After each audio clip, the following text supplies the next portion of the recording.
আজকে তোমাদেরকে যে রেসিপিটা আমি দেখাবো সেটা কিন্তু একদম ঘরে যে সবজিগুলো আমাদের এক্সট্রা হয়ে যায়, অনেক সময় দেখবে সবজি কেউ খেতে চায় না, ঠিক সেই সমস্ত সবজিগুলোকে এক জায়গায় করে একটা ঘ্যাট মতন তোমরা বানিয়ে ফেলো।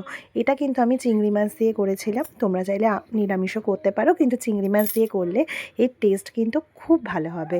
প্রথমে হলুদ, নুন আর লঙ্কার গুঁড়ো দিয়ে চিংড়ি মাছটা আমি মাখিয়ে তারপরে কিন্তু তেলের মধ্যে ভেজেছি, খুব বেশি ভাজিনি, একটু হালকা করে ভেজেছি।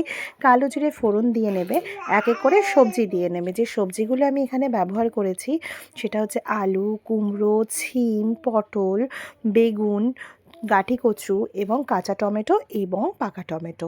তোমরা চাইলে যা যা সবজি তোমাদের আরও যদি এক্সট্রা কিছু থাকে সেগুলো কিন্তু তোমরা এর মধ্যে অ্যাড করতে পারো। সবেতেই এই তরকারিটা ভালো হবে। এর মধ্যে সামান্য পরিমাণে একটু হলুদ গুঁড়ো, একটু লঙ্কার গুঁড়ো এবং একটুখানি নুন কিন্তু তোমরা অবশ্যই দেবে, কারণ নুন দিলেই কিন্তু সবজির গা থেকে জল বেরোবে। পাকা টমেটোটা আমি কিন্তু পরে অ্যাড করব, সেটা তোমাদেরকে দেখাচ্ছি। এরপরে সবজিগুলো খুব সুন্দর করে সময় নিয়ে কিন্তু তোমরা ভাজবে। সবজি যত ভাজবে তত কিন্তু তরকারির স্বাদ ভালো হবে।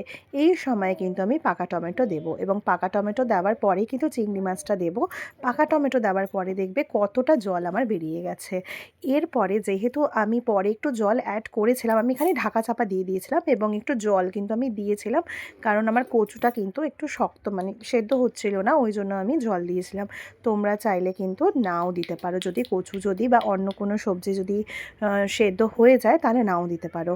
এরপরে গ্যাসের ফ্লেমটা কিন্তু আমি একদম কম করে আমি এটাকে কিন্তু হতে দেবো মিনিমাম 10-15 মিনিটের মতন।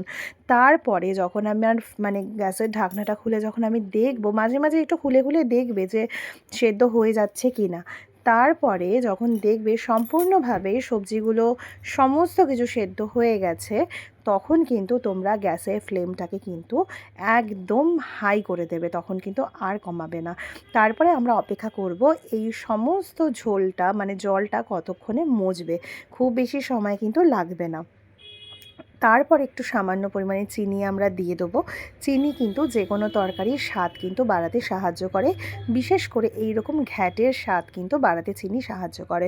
আমি এখানে 5-6 মিনিটের মতন ঢেকেছিলাম, তারপরেই দেখো ঠিক আমার কিন্তু ঝোলটা কিন্তু মজে গেছিলো।